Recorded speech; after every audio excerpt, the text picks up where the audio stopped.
어떤 소리는 우리를 전혀 다른 곳으로 데려간다.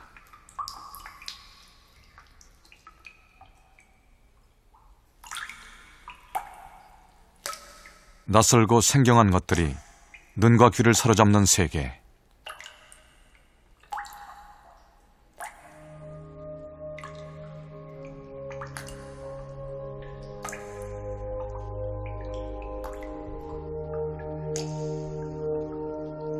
어떤 움직임은 온몸을 오싹하게 한다.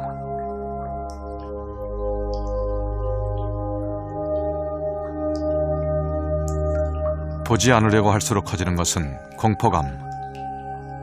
우리는 우리와 다른 것들을 어떻게 대해야 하는지 잘 모른다.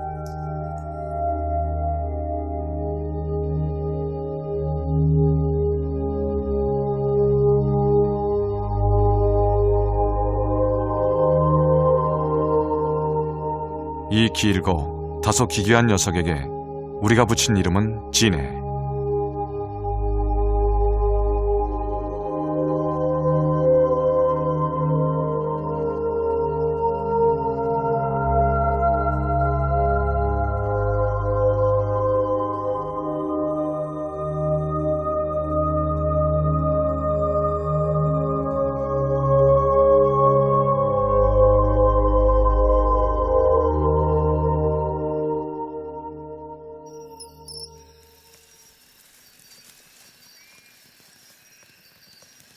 열다섯 개의 체절로 이루어진 유연한 몸. 한눈엔 셀 수 없는 많은 다리를 가졌다.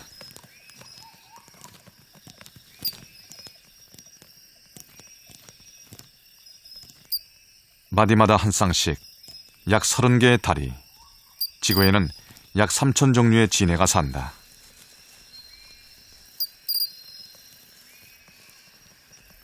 낮을 사는 생물들에게 지네의 사생활은 언제나 깊은 어둠 속에 묻혀 있다.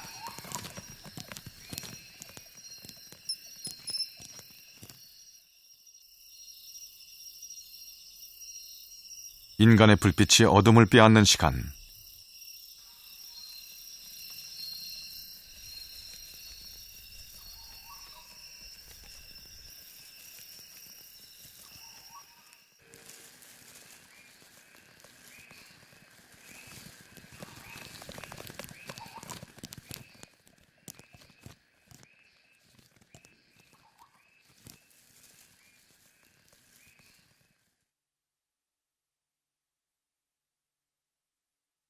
사람이 만든 지형은 지네에겐 낯설다.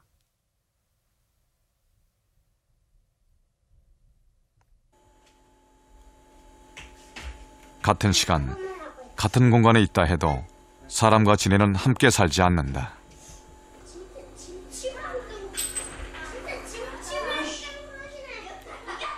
두 개의 생물이 유지하는 평화는 아슬아슬하다.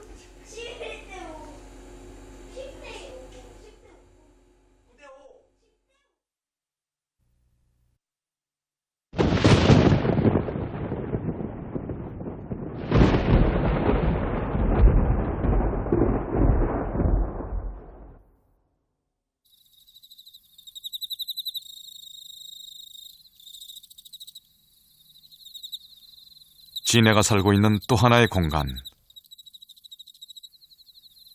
전설이다. 전설 속에서 지네는 수백 년 묵은 괴물이다. 나를 가물게 할 수도 있고 비를 내리는 조화도 부리는 괴물.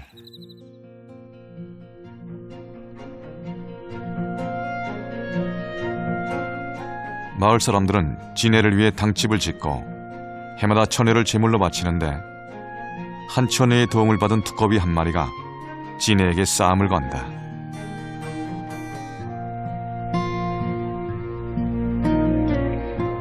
천장처마에서 무슨 불덩이 같은 빛이 내려오고 두꺼비의 발목에서는 푸른 불줄기가 올라간다.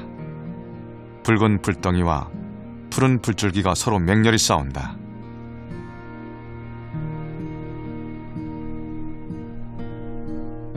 결국 지네는 목숨을 잃고 마을은 평화를 찾는다.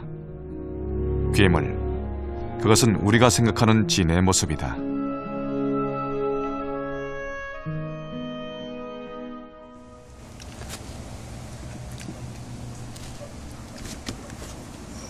실제로 우리나라 진해는 불과 10 내지 15cm 크기의 절지동물이다.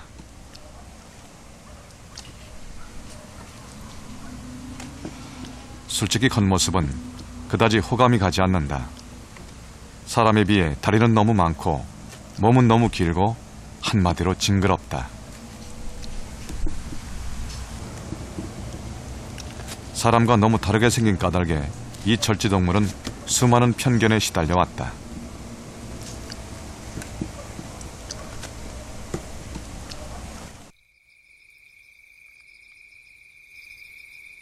우리가 잠든 사이 어쩌면 한 번쯤은 진해의 방문을 받았을지도 모른다.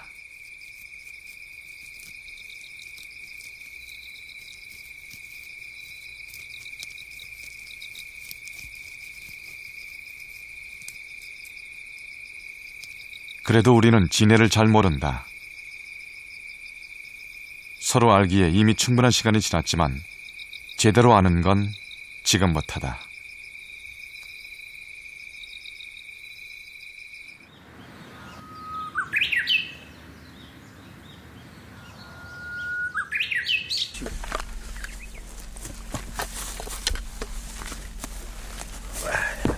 한 마리 있다. 와, 이 자동으로 있네 이거는. 돌 아래 햇볕이 들지 않으면서 축축한 곳. 진해잡이들은 귀신같이 안다. 해안 도서지방이나 충청북도 괴산은 진해가 많기로 유명한 곳.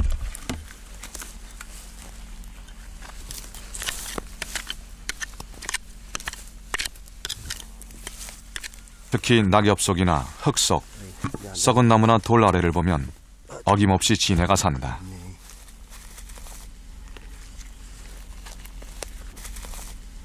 인간과 진해의 역사에서 진해는 일방적으로 희생을 치러왔다. 사실 사람에게 진해는 생물이라기보다는 약이다. 절지동물 중 우리에게 가장 친숙한 것도 그런 이유에서다. 진해는 허리를 다친 데 효염이 있다고 알려져 있다. 현존하는 가장 오래된 한방의학서.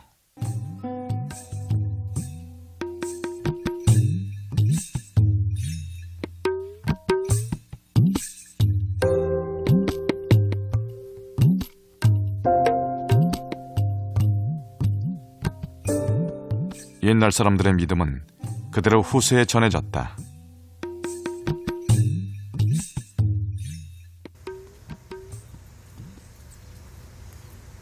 죽은 진해 100마리보다도 산 진해 한 마리가 효과가 더 좋습니다. 왜냐하면은 이 산 진해는 배 안에 들어갔을 때 그 수음이 넘어가려고 할 때 독을 품어불거든요. 그 독이 약입니다. 그 독이 약인데 죽은 진해는 그 독이 없어요. 허리를 다치고 23년 동안 산진해를 먹어 효과를 봤다는 최기윤 씨. 물론 과학적으로는 근거가 없다. 이런 식으로 유명한 또 하나의 얘기. 이제 어른들한테 듣는 이제 풍월이죠. 예, 어른들한테 이 닭백닭을 이어놓으면 진해가 달라진다. 그전부터 그러니까 밤밭에나 대밭에 이런 데 단지 이렇게 이런 식으로 해서 이어놓으면은 진해가 들어간다고 이제 그런 말씀 많이 들어왔죠, 어른들한테. 들어가긴 들어가요. 들어가긴 들어가는데 2마리, 3마리밖에 안 들어가요.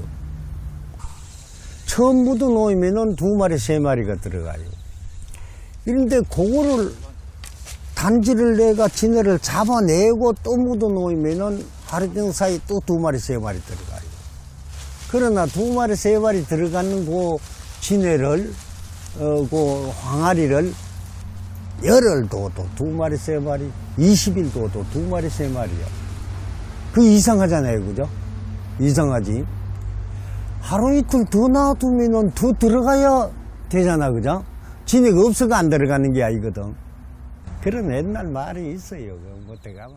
어른들이 하는 얘기대로 닭뼈를 넣은 항아리를 묻어봤다. 안 들어가요. 2마리, 3마리밖에 안 들어가. 이제 하나 한 마리. 어. 들어가긴 들어가는구나. 항아리 안에 잡힌 진해는 고작 한 마리. 저쪽으로. 한번 보자 뭐. 진해 잡는 데는 닭배가 최고라는 말은 사실이 아니었다. 그러네. 수백 년을 내려온 진해에 관한 상식 하나가 허무하게 깨졌다.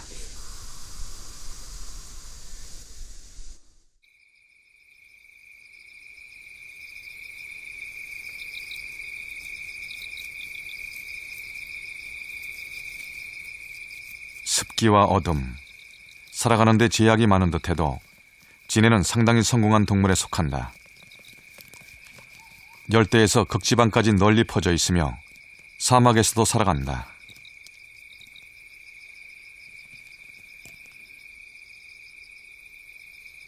어둠을 틈타 생존하는 동물들. 어둠이 가장 큰 무기인 이들에게 운 좋은 밤이란 없다.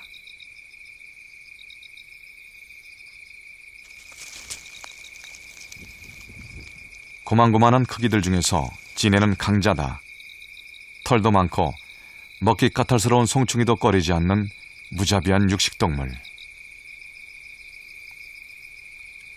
사실 인간에겐 농작물의 뿌리를 해치는 곤충을 잡아주는 알고 보면 고마운 동물이다.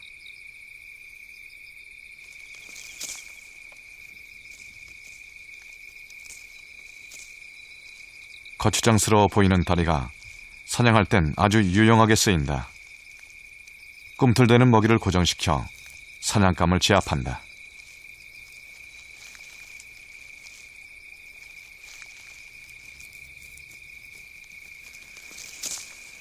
좁은 틈이나 흙 알갱이 사이를 헤집고 가는데 진해의 몸은 딱 알맞다. 여기저기 수색하며 먹이 있는 곳을 찾아내는 것은 더듬이.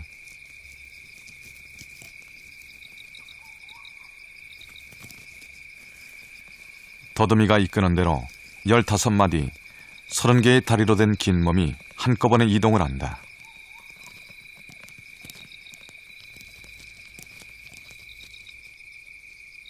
더듬이는 한 쌍, 머리 앞부분에 나 있다.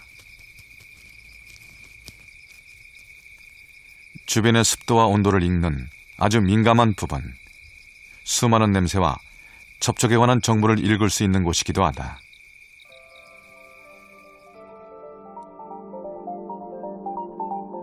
더듬이 전체는 섬모로 덮여 있다.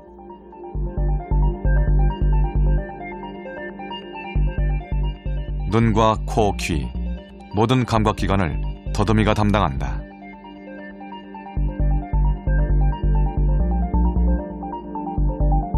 머리 좌우에 거의 형태만 남은 것이 눈이다.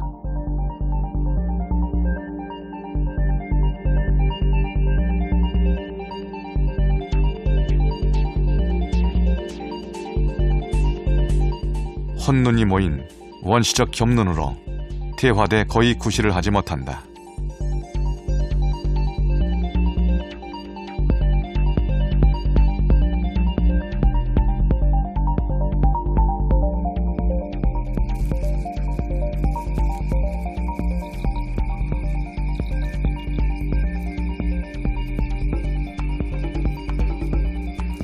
별 어려울 것 없는 먹이 사냥. 사실 진해의 성공엔 남다른 무기가 있다. 강력한 독이빨. 독이빨로 상대를 일순간에 마비시킨다.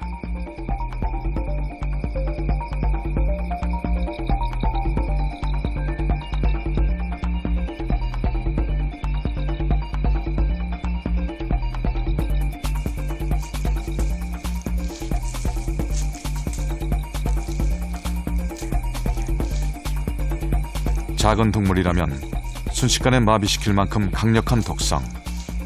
독이 있다는 건 생존에 아주 유리한 조건이다.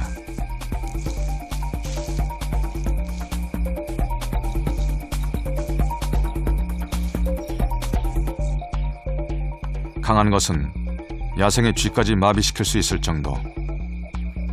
맹렬하게 저항하던 도마뱀이 잠잠해졌다. 독이빨은 제1앞다리가 변형된 것이다.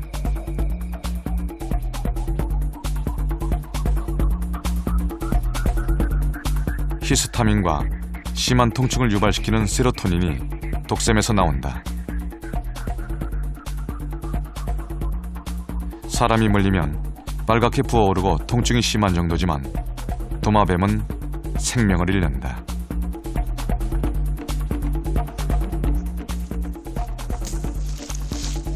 다시 독샘에서 독을 흘려보낸다. 도마뱀은 끝까지 저항을 한다. 죽을 줄 알면서도 끝까지 저항하는 것, 그것은 본능이다.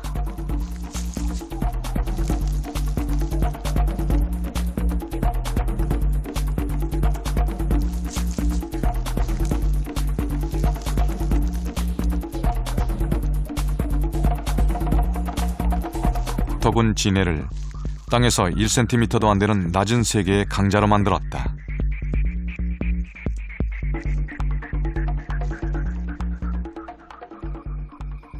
진해는 유일하게 다리를 독이빨로 변형시킨 동물이다. 수많은 다리 중 한 쌍을 독이빨로 진화시켜 약육강식의 세계에서 살아남은 것이다.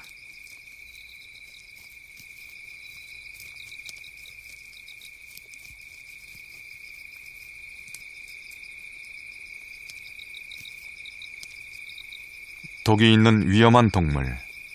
그래서 진해는 해충으로 분류된다. 이것이 인간이 다른 생물종을 이해하는 한계다. 물론 이 녀석에게도 약점이 있다. 곤충과 달리 몸껍질이 전혀 방수가 안 돼 종종 탈수가 된다거나 물에 빠지는 일이 생기는 것이다.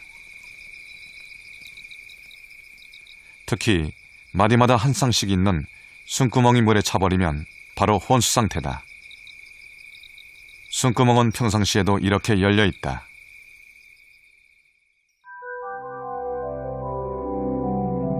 숨을 쉴 때마다 미세한 솜털이 유해한 것들을 걸러준다. 겉보기와는 달리 진해는 늘 쾌적한 상태를 유지하는 동물이다.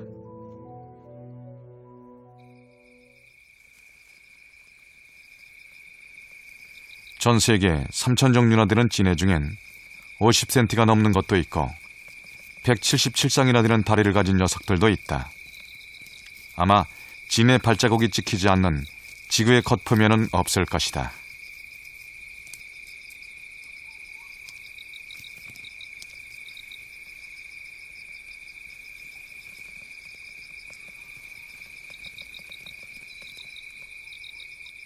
진해 다리는 새의 날개만큼 위대한 기관이다.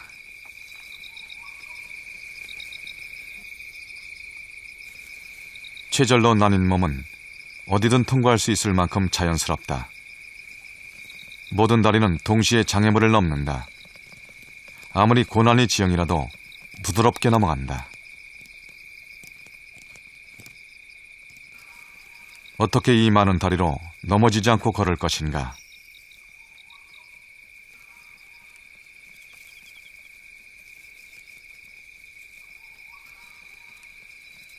뒷다리가 더 길어서 앞다리의 바깥쪽을 밟을 수 있게 한 것은 그 고민의 결과다.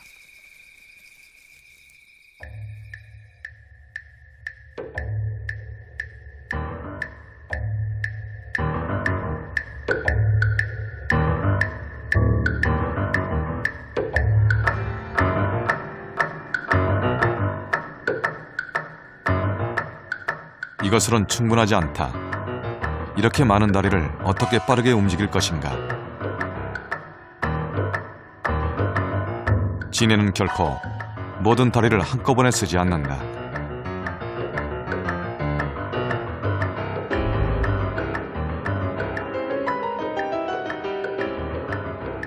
걷는 모습을 자세히 보면 땅에 딛고 선 다리는 몇 개 되지 않는다. 그리고 어느 한 점을 정해놓고 모든 다리가 차례차례 그 지점을 통과한다.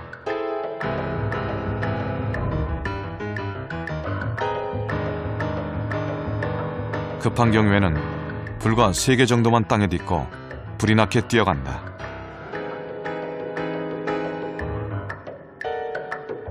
또 왼쪽과 오른쪽이 함께 움직이지 않는다. 사람이 걸을 때처럼 왼쪽과 오른쪽을 번갈아 앞으로 내민다. 꼬리부터 머리까지 작은 물결이 일렁이는 것 같다.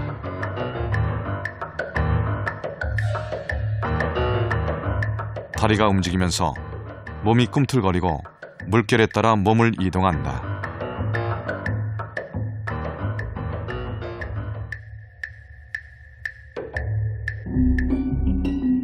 같은 절지동물인 노래기류는 좀 다르다.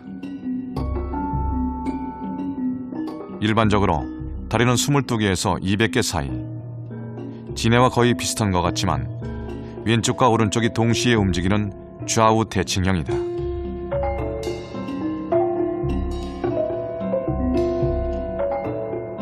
조정경기 선수들이 노를 젓는 것과 같은 원리. 그 결과 지네보다 움직임이 느리다.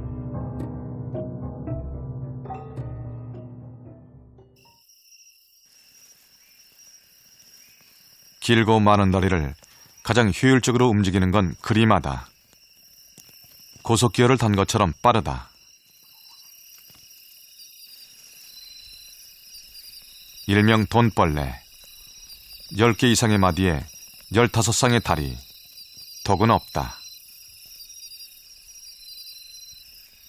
사람들에게 크게 피해를 주지 않지만 혐오감을 일으킨다고 해서 지네와 함께 불쾌 동물로 분류된다.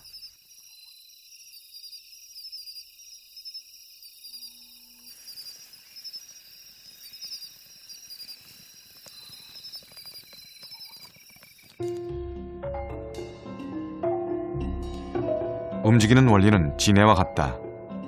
몸은 짧고 다리는 더 길기 때문에 속도는 더 빠르다.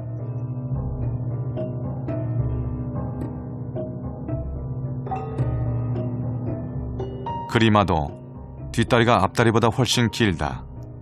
덕분에 걸을 때 발이 꼬이지 않는다.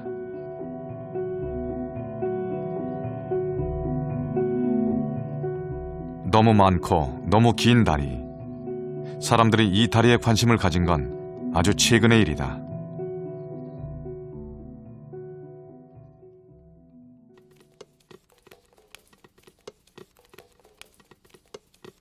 바퀴를 극복하는 이동수단으로 과학자들은 곤충의 다리를 주목한다.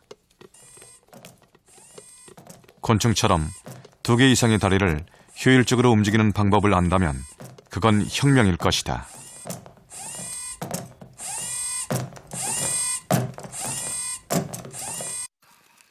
특히 지네. 높고 까다로운 장애물을 자유자재로 이동하는 지네는 아주 매력적이다.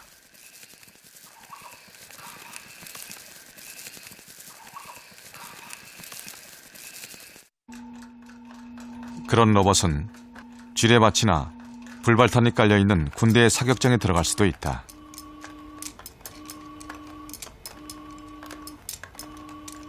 또 핵발전소를 해체시키는 작업에 사람 대신 투입될 수도 있고 행성을 탐사할 수도 있다.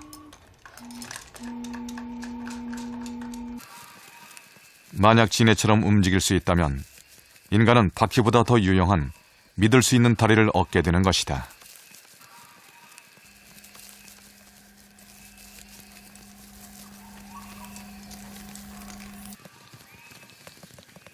낮은 세계. 이 속에서 날개도 없이 번성할 수 있었던 비결은 몸 전체를 이동수단으로 만들어버린 다리다. 두 다리와는 다른 식으로 사는 방법을 택한 것이다.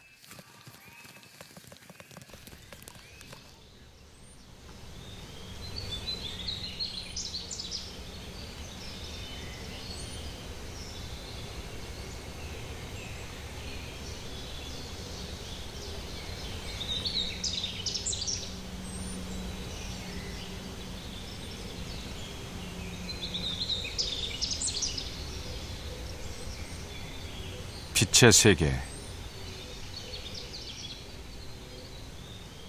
모든 것이 있어야 할 곳에 있다.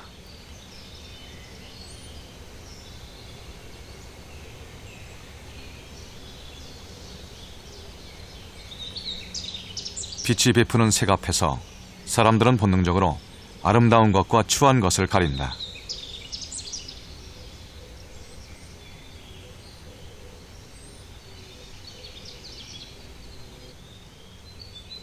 우리와 분명히 다르지만 존중받는 생명들.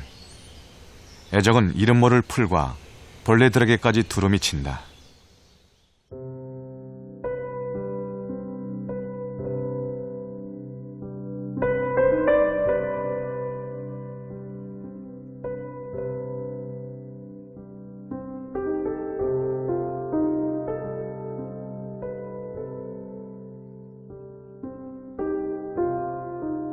생이 폭발한다. 찬사와 노래가 받쳐진다. 진해에겐 없는 시간이다.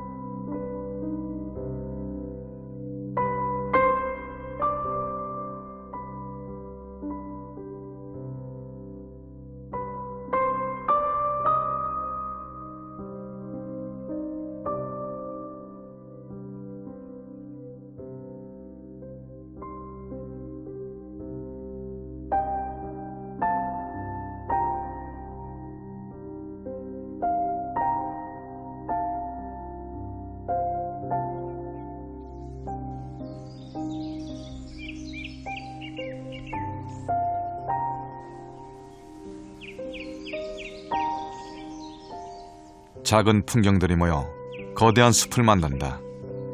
진해도 그 속의 일부라는 걸 우리는 가끔 잊어버린다.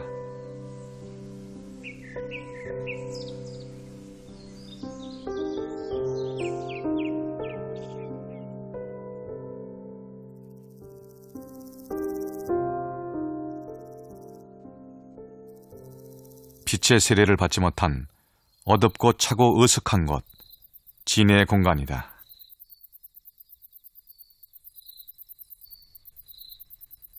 인간이 말하는 아름다움이 여기엔 없다. 그래서인지 우리나라에서 진해는 제대로 연구한 결과가 없다. 어떻게 살고 어떻게 죽는지 무관심한 것이다.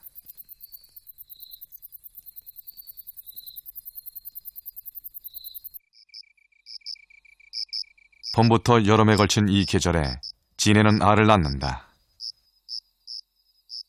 노랗고 투명한 알, 15개에서 60개 되는 알을 한꺼번에 낳는다.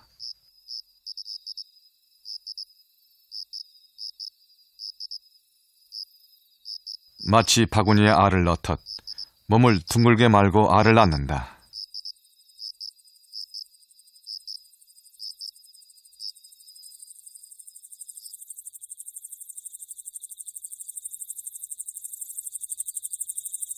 알의 크기는 직경 1mm. 깨알 크기의 알은 노란색으로 반들반들 윤이 난다.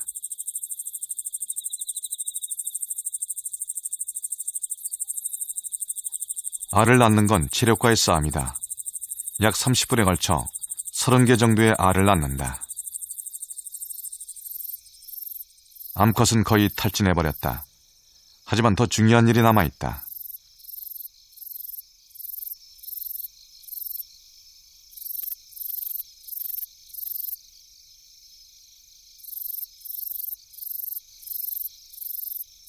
마지막 남은 힘을 모아 가슴으로 알을 품는다.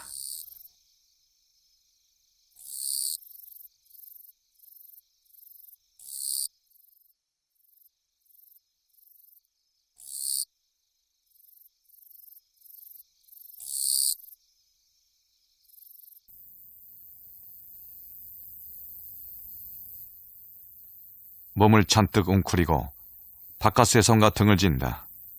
대신 가슴 속에 작은 세계 하나를 안았다. 알이 부화하기까지는 약 한 달이 걸린다.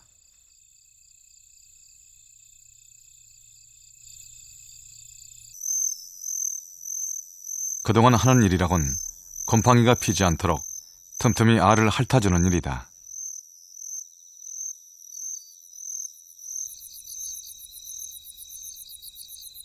어미는 더 단단히 새끼를 움켜쥔다.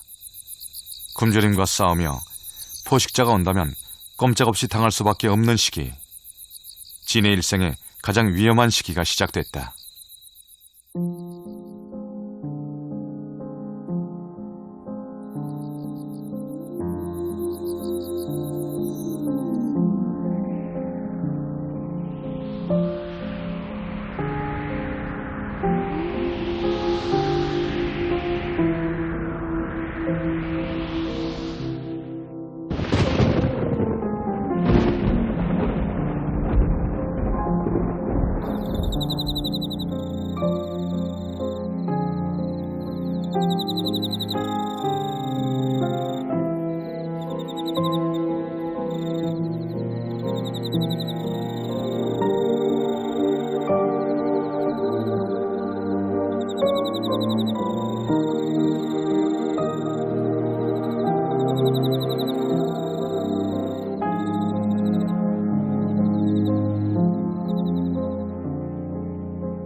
한 달이 다 됐는데도 알에선 별다른 변화가 없다.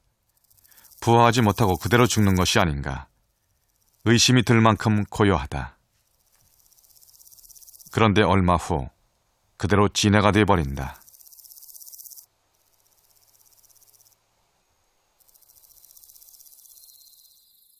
이것이 진해의 부화였다.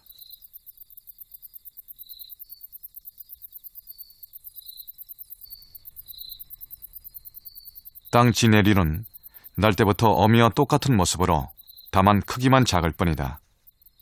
어미처럼 하나의 마디마다 한 쌍의 다리가 있다.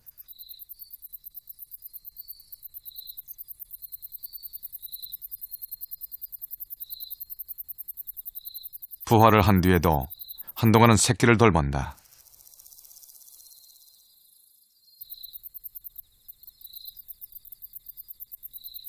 새끼가 독립하여 흩어질 때까지 어린 개체들의 생존율을 높이는 것이다.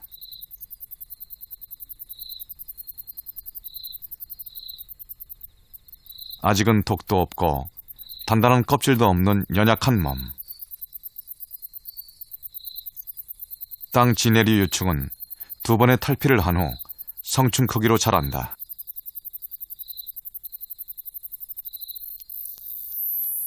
수명은 6년이라고 알려져 있지만 그건 운이 좋을 때의 얘기일 것이다.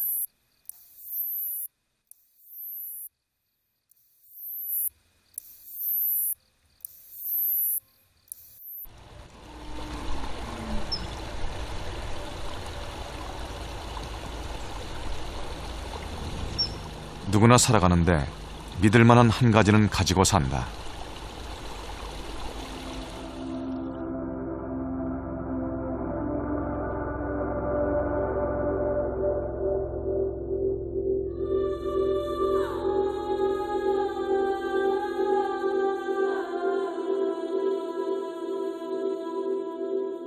날개, 잠수 능력, 태양을 바라보는 용기, 가진 것을 마음껏 드러내며 솟구쳐 오른다.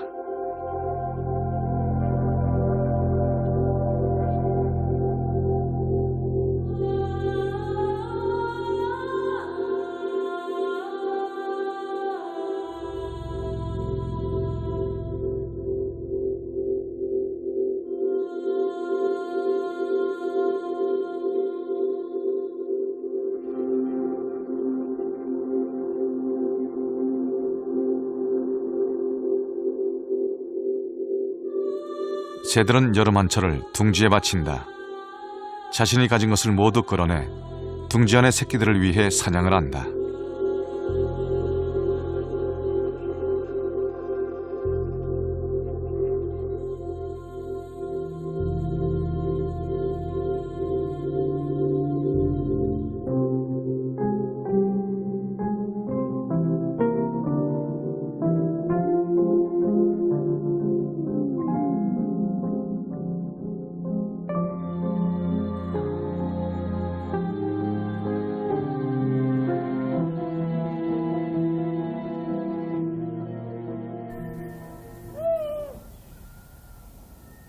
또 누군가 새끼를 키우고 있는 숲.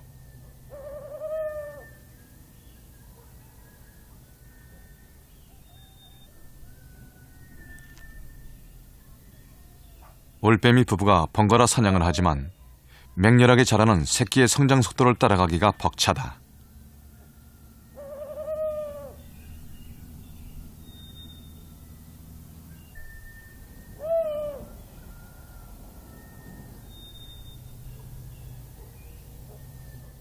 야행성인 진해는 밤의 포식자들에게 좋은 사냥감이다.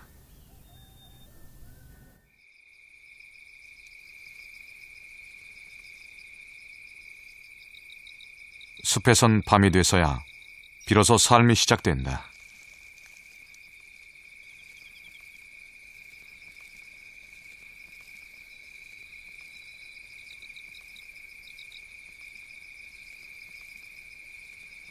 활달하고 포악한 육식동물인 진해가 끔찍도 않는다 싶더니 마침 먹이를 먹는 중이었다.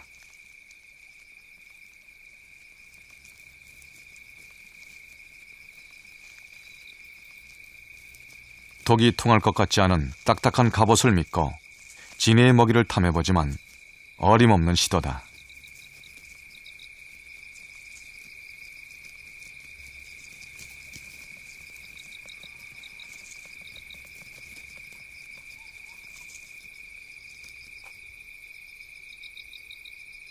굶주린 자들은 먹이를 찾고 운이 좋은 자들은 잠시 휴식으로 들어가는 시간. 전쟁 같은 밤이 이제 막 시작됐다.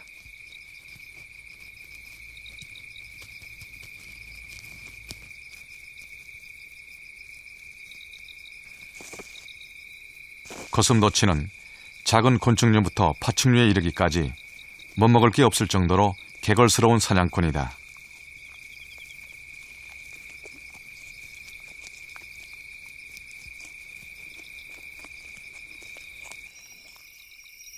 허공에 대고 열렬히 냄새를 추적하는 주둥이가 긴 녀석, 따쥐다. 앞이 거의 보이지 않는 따쥐는 포악한 사냥꾼이다. 눈 대신 코로 먹이를 추적한다.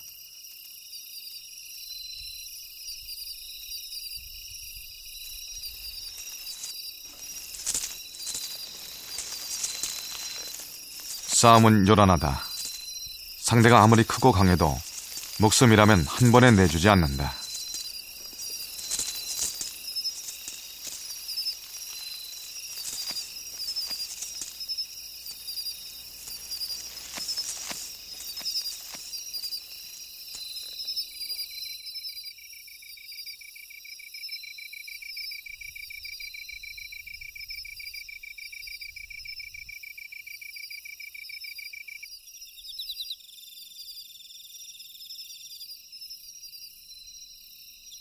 먹이를 감지한 두꺼비.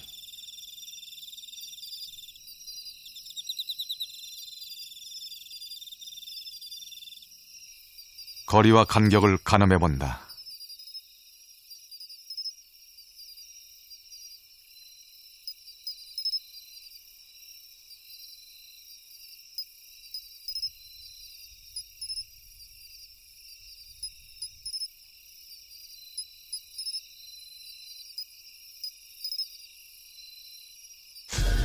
(1500분의 1초) 만에 운명이 결정된다.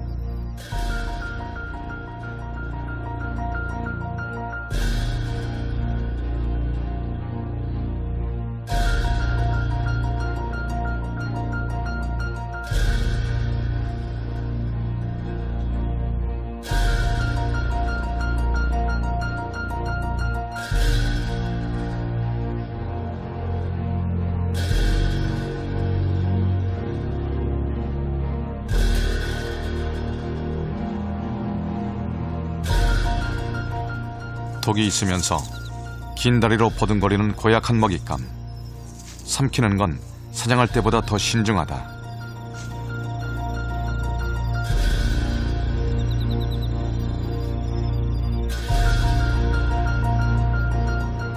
해가 지면 언제나 이런 밤이었다.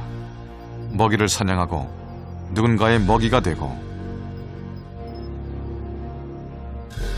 이것이 우리가 기록한 진의 삶이다.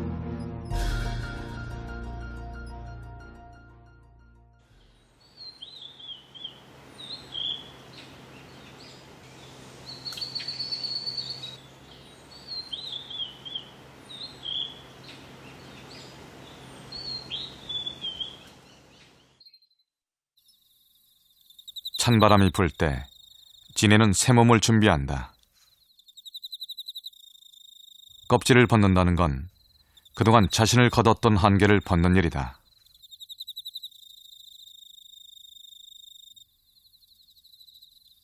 허물을 벗는 일은 긴 몸만큼이나 더디다.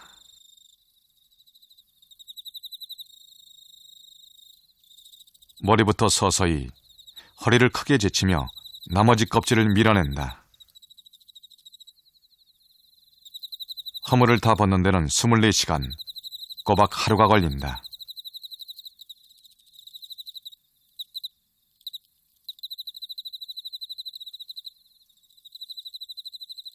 진해는 허물을 벗으면서 차츰 성숙해가는 동물이다.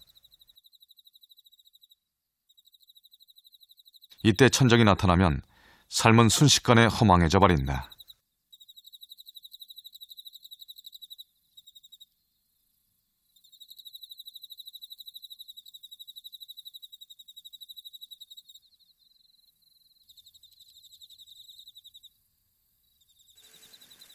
허물을 벗은 진해의 몸에서 새로운 순환이 시작됐다. 갓 태어났을 때처럼 연약한 몸이다.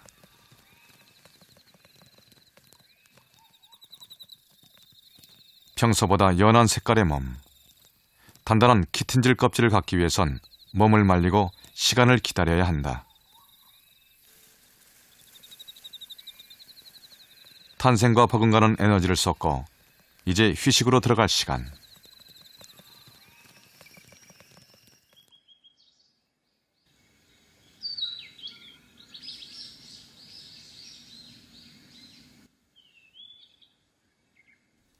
진해, 너무 잘한다고 생각하지만 사실은 잘못 알고 있는 모든 불쾌한 생명들의 이름.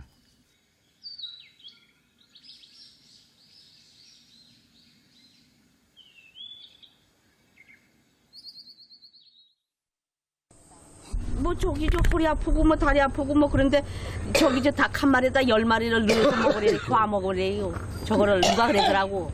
그러면 5마리만 해 먹으면 낫는데요. 그런데 징그러워서 난 거. 우리 셋째 맏동생은 13마리 해먹었는데 그 애 돌아가셨어요. 어머나. 지네들 10마리씩 넣고 10마리를 해 잡섰어? 13마리. 13마리. 그런데도 그 애 돌아가셨어? 그럼.